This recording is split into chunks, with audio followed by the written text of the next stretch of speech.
С марта 2022 года Россия создала по меньшей мере 21 фильтрационный лагерь для украинцев. До 70 тысяч мирных жителей, по разным оценкам, вывезены из оккупированных населенных пунктов на территорию России. Уничтожение украинцев физически и морально россиянами в фильтрационных лагерях продолжается, а вызывает только возмущение от международного общества вместо быстрой и жесткой реакции. Добрый день, с вами как всегда Ирина Пашинская, и сегодня в этом видео мы обсудим тему, о которой почему-то все молчат. Фильтрационные лагеря россиян для украинцев. Фильтрацию должны пройти все жители оккупированных территорий, начиная с 14 лет. Сами же россияне избегают слова «концентрационные лагеря», употребляя эвфемизм «фильтрационные». Это похоже на нацистскую и сталинскую практику. Концентрационные лагеря являются фактическим проявлением геноцида украинцев на оккупированных территориях. Как проходит фильтрация в лагерях? Фильтрация проходит в 3 этапа.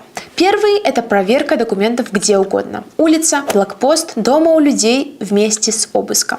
В случае, если человек вызывает у оккупанта подозрения по поводу лояльности к украинским властям или по какой-либо другой причине, его отправляют на второй этап – в лагерь, где проходят допросы с психологическим давлением. Если оккупанты попадают на ветерана АТО или военных пенсионеров, их подвергают пыткам. Третий, самый жестокий и кровавый этап. Человек оказывается в заложниках колонии или бывших следственных изоляторах. Там бесчеловечные условия. Людей пытают, выйти оттуда очень сложно. Удалось это немного. Правозащитные организации и украинские власти вносят таких людей в списки на обмен и считают их гражданскими заложниками Российской Федерации. Российские оккупанты работают по методичкам КГБ. По свидетельствам вернувшихся из лагерей живыми, там находится несколько тысяч человек. В лагерях находятся гражданские и военнопленные. На просторах интернета мне удалось найти данный документ, доказывающий, что россияне вывозят детей и взрослых в данные лагеря. В данном документе мы можем видеть подтверждение того, что украинцев и взрослых и детей вывозят из Украины на территории России, и причем очень-очень далеко. Как видим в этом подтверждении от Министерства здоровья Российской Федерации о заболевших детях и взрослых в поезде Таганрог-Хабаровск, в котором размещено 301 человек, беженец, в том числе 69 детей. Также следующий документ показывает нам, что беженцам подают лекарство под названием неверапин – синтетический противовирусный препарат из группы ненуклеозных ингибиторов обратной транскриптазы. Лекарство используется для лечения и профилактики ВИЧ и СПИДа. Что может доказывать насильство и умышленное заражение людей данным вирусом? В других отчетах также приводится история людей, проходивших фильтрацию. Например, один украинец, ранее работающий на госпредприятии в Мариуполе, был допрошен и подвергнут пыткам вместе с женой в лагере Безымянном. Это произошло после того, как его жена понравилась странице ВСУ в Facebook, а также сделала пожертвование украинской армии. Когда мужчина пытался вступиться за жену, его избили. При допросе оккупанты использовали электрический ток. Украинец, прошедший фильтрацию в селе Никольское, рассказывает, что почистил свой телефон перед допросом, понимая, что за любое неосторожное слово его могут отправить в Оленевскую колонию. А там уже людей ждал настоящий концлагерь с пыткой. Эта тюрьма используется как изолятор длительного заключения для 2 групп заключенных, не проходящих фильтрацию гражданских лиц и военнопленных, а именно лиц, захваченных после осады Азовстали. Среди известных задержанных пленные волонтеры, которые помогали эвакуироваться людям из Мариуполя. Сообщения о пребывании там включают сведения о переполненных камерах, недостаточном количестве мест для лежания, отсутствием доступа к воде и гигиеническим средствам, недостаточном и нерегулярном питании, избиением и пытках. В общем, с теми, кто фильтрацию не проходит, не церемонится, доходит до убийства. Пленные рассказывают, что когда в колонию привезли военнослужащих, охранники включили радио на всю тюрьму и избили заключенных, чтобы все знали, что им угрожает. Могилы прямо на территории колонии заставляли копать самих пленных Оленевки. Российские так называемые фильтрационные пункты расположены в школах, профтехучилищах, в исправительных колониях и других помещениях на территории временно оккупированных Донецкой и Луганской областей. В интернете истории поделилась девушка Алена. Ее вместе с братом и отцом и матерью привезли в поселок Никольское, Донецкая область, где они ждали процедуру фильтрации, однако им удалось сбежать на контролируемую Украиной территорию. Фильтрацию проводят работники ФСБ. Спрашивают отношение к президенту России, фотографируют сетчатку глазу, делают отпечатки пальцев. Это такая база данных для россиян. Фильтрация может длиться около 5-6 часов, как рассказывает девушка. Также она говорит, что людей после фильтрации делят на 3 группы. Те, кто поддерживает российский режим, те, кто без четкой позиции, и тех, кто не поддерживает режим Путина. Их забирают на допрос. Дальнейшую их судьбу никто не знает. Те, кто проходит фильтрацию, получают документ или справку, с которой могут или выехать в Россию, или перемещаться по Мариуполю. Она рассказала, что когда они попали в этот перевалочный пункт, увидели сотни людей, которые спали на полу, чтобы получить эти справки. Их охраняли тысячи российских военных. Им это очень напомнило гетто и фашистов, как будто бы мы все снова переживаем это в 21 веке. В колонии после фильтрации попадают лишь 10%, преимущественно мужчины.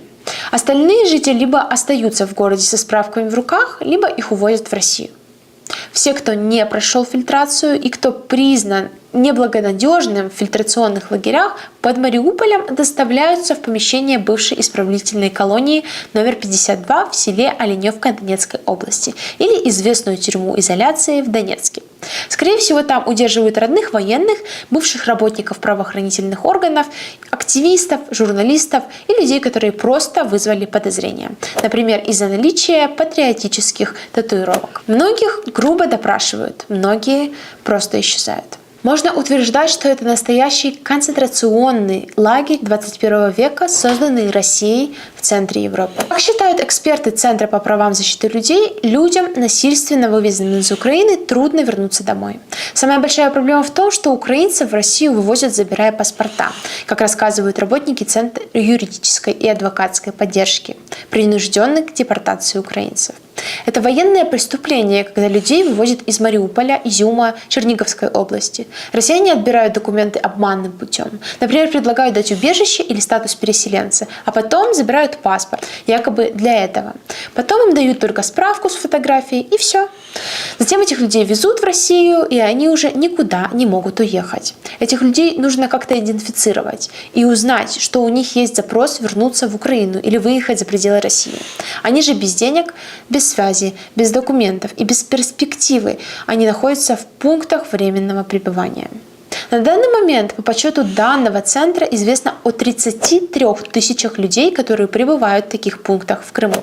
Из этих пунктов люди пытаются как-то общаться через волонтеров. Особое беспокойство вызывают дети, оказавшиеся в числе незаконно вывезенных украинцев.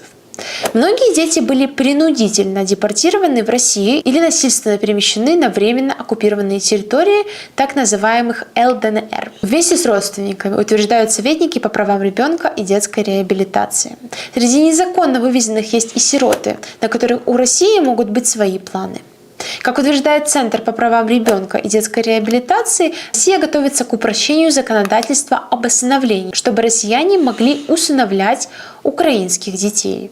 Однозначно то, что они уже незаконно депортированы, что запрещено Женевской конвенцией. А этот закон об упрощении усыновления будет только наращивать количество преступных действий в России против украинских детей. Эта организация пишет во все международные организации, чтобы не допустить этого процесса. Но на данный момент изменений нет. Война так или иначе делает невозможным полноценное развитие каждого ребенка, являющегося гражданином или гражданкой воюющего государства. В мире существуют международные документы и договоренности, согласно которым участники войны должны стремиться нанести как можно меньше ущерба гражданскому населению. Россия системно не соблюдает Женевские конвенции, Гаагские конвенции и декларации. Международно-правовые нормы, регулирующие защиту жертв, среди которых, конечно же, есть дети, и методы ведения войны. Кроме того, российские войска нарушают целый ряд базовых прав ребенка, определенных в одноименной конвенции ООН. В перечне базовых прав есть отдельная статья 38 о том, что ребенок имеет право на защиту во время военных конфликтов. Но, к сожалению, во время российского вторжения дети остаются особенно уязвимой категорией населения. По приблизительным подсчетам украинских властей, Россия к настоящему моменту переместила на свою территорию и на оккупированные территории Украины около 300 тысяч детей. Российская сторона дает еще более серьезную цифру – 705 тысяч детей. Судьба абсолютного большинства из них неизвестна. Но известно, что российские завоеватели активно и тоже незаконно с точки зрения международного права усыновляют детей Украины. Участвовавший в конвенции писатель Джонатан Литтл провел параллели между методами российских захватчиков и гитлеровцев, насильственно усыновляв десятки тысяч арийских детей из Польши. На сегодняшний день известно как минимум от 309 усыновленных украинских детей в 57 регионах РФ. Почему эти похищения являются исключительно серьезным преступлением? Во-первых, потому что дети, иногда совсем маленькие, насильственно оторванные от привычной среды обитания, которым российские надсмотрщики говорят, что их бросили, получают травму, последствия которой ощущаются очень долго. Во-вторых, потому что российское правительство хочет заставить украинских детей забыть свою собственную историю, свой собственный язык и семейную культуру. По данным Генпрокуратуры Украины, на 21 ноября жертвами этой войны стали как минимум 437 детей. 839 получили ранения. От бомбардировок и обстрелов пострадали 2719 учебных учреждений, 332 из которых полностью разрушены. Кроме того, по данным ЮНИСЕФ, из 3,2 миллиона детей, проживающих на временно оккупированных территориях, почти 1,6 миллионов подвержены риску голода и отсутствия доступа к лекарствам. Также массовые сексуальные преступления – это тактика войны России по уничтожению народа Украины. Это оружие, чтобы сломать украинский дух. Но не получится. Рашисты насилуют детей. Больно и страшно об этом говорить, но нельзя об этом молчать. Представляете, какой это ужас? В результате изнасилования умерли дети 2 и 3 лет. Тех, кто говорит об этом, мало, но они есть. Например, американская активистка Джун Катрин Минникс, которая в своих социальных сетях рассказывает всему миру о том, что происходит в Украине и что русские делают с украинцами и украинскими детьми. Эта невероятная женщина создала множество акций в поддержку женщин и детей Украины. Например, Families for Families, акция You Are Children's Camp, участвовала в феминистическом форуме в Брюсселе, ведет группу в Фейсбуке Women for Ukraine. Советую перейти к ней на страницу и посмотреть ее материалы. Линк в описании этого фильма. А также хотела бы сказать вам и сообщить, что это только первая часть фильма. Вторую часть мы снимем вместе с Джун, где она расскажет, как делает все возможное, чтобы помочь украинцам, украинским женщинам и детям противостоять насилию, и о том, какие акции Джун уже сделала и какие планируются в будущем. Так, чтобы не пропустить следующую часть фильма, нажмите на звоночек. Подытоживая все вышесказанное в этом фильме, мы даже не можем представить, какие ужасы творятся в концлагерях, которые Россия устроила для украинцев, для взрослых и для детей. Это происходит сейчас, не когда-то, не с кем-то, а с людьми, которые живут рядом с нами. Я бы хотела поделиться тем, что вижу, как много людей об этом не знают. И самое ужасное, они не хотят об этом знать. Даже сами украинцы избегают этих тем. Не говорят об этом, не распространяют информацию, как будто это постыдно. Нет, стыдно молчать об этом. Стыдно тем, кто просто посмотрел видео или узнал информацию и скажет себе: я ничем не могу помочь, я не знаю, правда ли это. Я просто пропущу эту информацию. Пока работают эти концлагеря и забирают, насилуют детей, да. Кто-то скажет: ну, это же всегда так во время войны. Мы не можем ничего сделать и пойдут жить свою жизнь дальше. Но даже если мы этого не понимаем, все в наших руках. Нужно действовать. Каждый репост, каждое слово – это помощь и освещение информации. Мне больно от того, что люди молчат об этом. Я знаю, что многие могли не знать этого, и поэтому наша обязанность, тех, кто знает, говорить об этом громко, сообщать везде. У нас нет оправдания, если мы будем молчать. Люди думают, что бомбы, ракеты, взрывы – это самое страшное, что может произойти с людьми. Но на самом деле самое страшное, что может произойти с людьми – это люди. И мы убеждаемся уже не раз в этом, просто глядя на то, что творят русские с украинскими людьми. С мужчинами, женщинами, а самое главное – с детьми. Поэтому, пожалуйста, не молчите об этом. Если вы можете помочь, помогите. Финансово, информацией или просто не безразличием к этой ужасной ситуации, к этой ужасной теме. Спасибо, что вы посмотрели это видео. Я надеюсь, что мне удалось открыть для вас новую, как будто специально скрытую информацию. Если вы хотите помочь, сделайте репост этого видео, чтобы как можно больше людей узнало об этом. До следующего видео. Пока.